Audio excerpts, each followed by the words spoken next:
Bonjour Mesdames et Messieurs les Présidents, bonjour Mesdames et Messieurs. Bien, merci de m'accueillir parmi vous. C'est toujours pour moi à la fois un grand plaisir et un grand honneur de présider ce jury.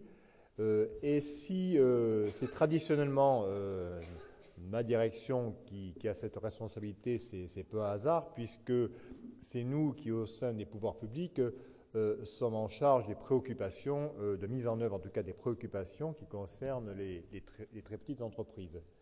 Et par rapport aux propos un peu pessimistes que j'ai entendus précédemment, je voulais vous rassurer, c'est que les pouvoirs publics sont très soucieux d'améliorer la santé des très petites entreprises, la santé économique des très petites entreprises. Vous savez d'ailleurs que le président de la République a chargé Madame Lagarde, dans sa lettre de mission, Madame Lagarde, donc la ministre de l'économie, des finances et de l'emploi, de préparer une loi de modernisation de l'économie qui devrait être votée dans le courant du début de l'année prochaine. Par ailleurs, vous savez aussi que plusieurs groupes de travail se sont mis en place pour préparer cette loi. D'une part, la commission Attali, dont la presse s'est fait l'écho des premières conclusions. Par ailleurs, aussi la commission présidée par Lionel Stoléru et qui réfléchit, elle, à la transposition dans le système français d'un système inspiré du Small Business Act américain, c'est-à-dire d'un système qui permet de favoriser l'accès des petites entreprises à la commande publique. Et par ailleurs, le secrétaire d'État aux entreprises, M. Novelli, a mis aussi en place un certain nombre de groupes de travail, auxquels vous avez été associés d'ailleurs, en vue de simplifier l'environnement juridique des entreprises. C'est le pacte Force 5. Et les axes de travail de ces différentes instances sont les suivants. C'est d'abord la création d'entreprises, parce que c'est un mouvement qui avait été amorcé en 2002 par la loi Dutreil et qui aboutit quand même à une croissance très forte du nombre des créations d'entreprises. C'était aussi la facilitation de la transmission des entreprises, donc, qui était aussi présente dans la loi de 2005 en faveur des PME.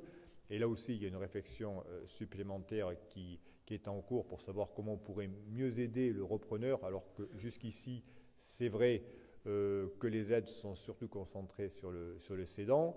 Et puis, une préoccupation qui est très clairement affirmée dans la lettre de mission du président de la République à Madame Lagarde, l'idée aussi, c'est de favoriser maintenant le développement des entreprises, puisque être une TPE, c'est très bien, mais il faut continuer à être une petite entreprise, une moyenne entreprise et peut-être un jour une grande entreprise, puisque vous le savez, une des spécificités négatives là, de la France dans ce cadre-là, c'est son insuffisance de PME, PMI par rapport aux autres pays comparables. Alors, qu'est-ce qu'il y aura dans ces projets de texte? Je ne peux pas encore vous le dire de manière très précise. La presse en fait un peu l'écho.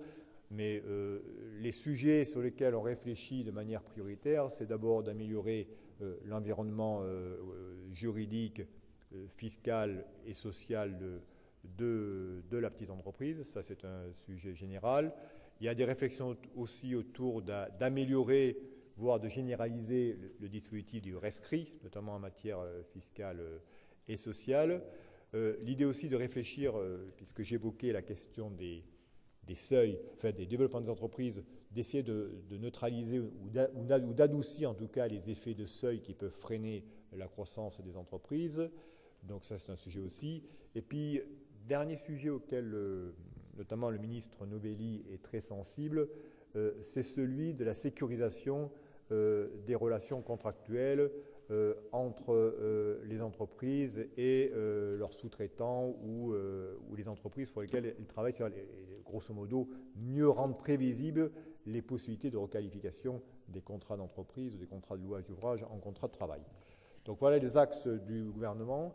Alors, je crois qu'on est un peu dans le sujet, parce que c'est vrai que pour moi, ces trophées sont toujours une expérience à la fois intéressante mais aussi un peu euphorisante, parce qu'on s'aperçoit qu'au-delà des plaintes traditionnellement exprimées dans ce secteur ou parfois dans la presse un peu pessimiste, un peu par métier, on s'aperçoit qu'il y a de belles entreprises, des entreprises innovantes, des entreprises qui se développent, des entreprises qui créent de nouveaux services, des entreprises qui savent faire perdurer des savoir-faire qu'on pense un peu oublier, mais non, ils existent toujours et apparemment ça fonctionne.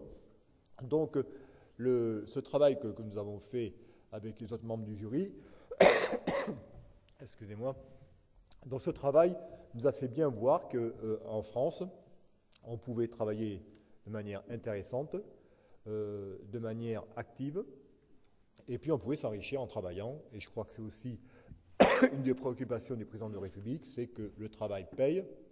Eh bien, dans ces dossiers, nous avons vu des entrepreneurs qui, ma foi, me semblent heureux, puisque excusez-moi, ils font un bon travail, leur entreprise est prospère, elle a un potentiel de développement, et donc il faut le faire savoir, parce que les jeunes générations seront d'autant plus tentées par l'entrepreneuriat si elles voient qu'elles peuvent s'épanouir et s'enrichir en travaillant. Voilà, donc maintenant on va passer à la remise des vœux, et je vous remercie de m'avoir écouté. Merci, Monsieur le Président.